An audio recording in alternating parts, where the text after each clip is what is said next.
Colorado last year, for those who don't remember, they started 3-0, and everybody loved them. Everybody talked about it, and they go to play Oregon, and Dan Lanning said, they're fighting for clicks. We're fighting for wins. That was the easiest spread for me to pick ever. I said Oregon was just going to blow them out, and they did. Colorado alleged, reportedly, that Oregon accessed a server with the Pac-12, which no longer exists, and was considering an FBI probe. According to Front Office Sports, Colorado staff identified possible unauthorized access to their online server that stores practice videos and data. So basically they're saying Colorado is alleging that Oregon got access to their servers last year, and they are implying that the Pac-12 was willingly involved in letting that happen. So the original cheating was giving Albert Means more money, right? That was the cheating. You got the Jimmies and Joes. Now it seems like there are more Jimmies and Joes, because their football is a bigger factor than even it was 25 years ago when I started, and there are more people in our country. Just simple as that. So football is bigger. College football is bigger. What do you think is going to be the new cheating? Is it going to be tampering, contacting players during the season?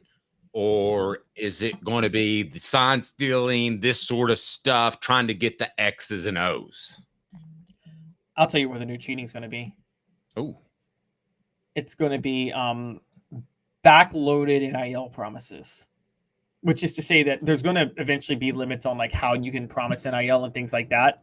And whenever Congress passes a law, and universities are going to pledge to pay players on the back end in a way of like, oh, we'll pay you for this amount of time. We got a job lined up for you here. We'll put you on a salary even well after you're playing at Tennessee. You'll be able to make, $100,000 here and $100,000 there on a yearly basis. So you think it's still extra cash? So given the three options, let's put the best way to cheat, put that as a poll question.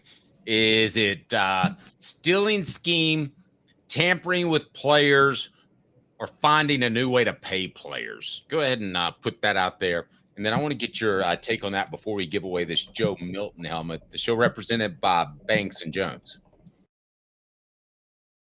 Well, it's because they're Tennessee's trial attorney. You can play to win with Banks and Jones because they'll go to trial.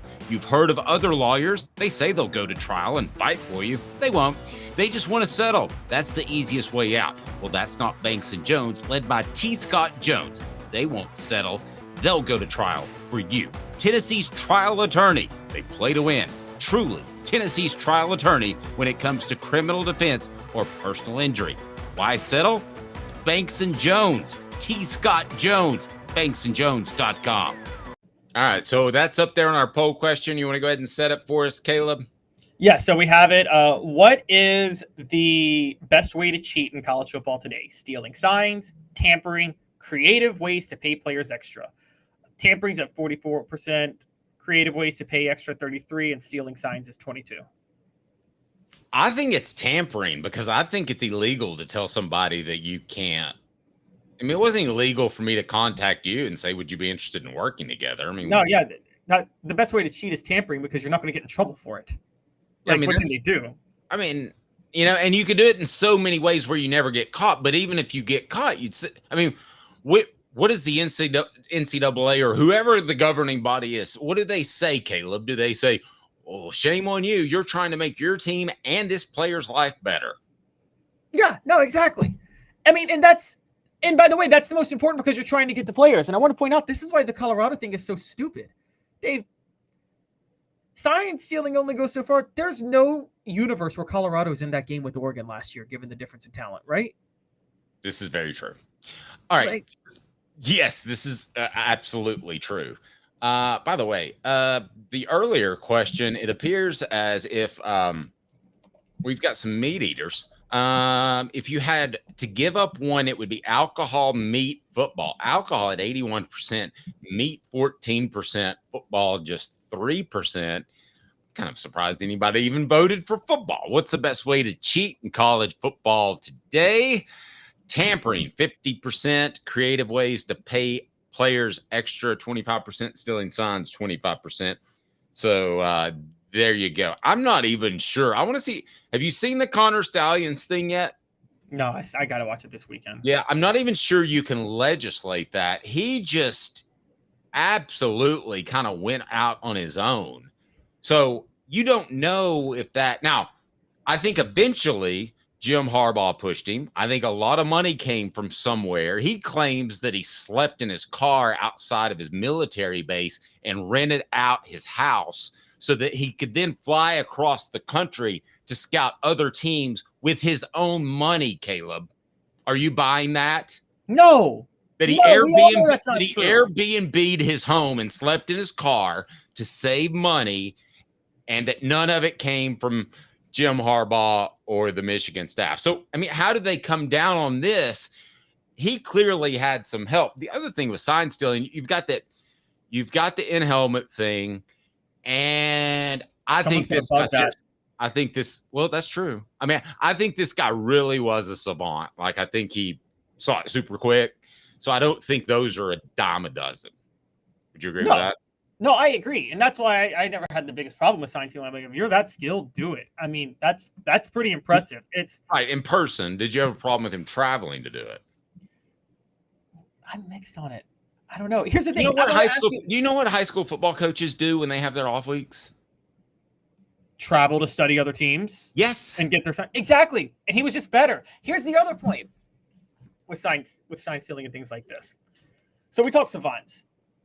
I think Peyton Manning was a savant to a certain degree. I think Peyton Manning learned very quickly defensive tendencies based on your motions and movements.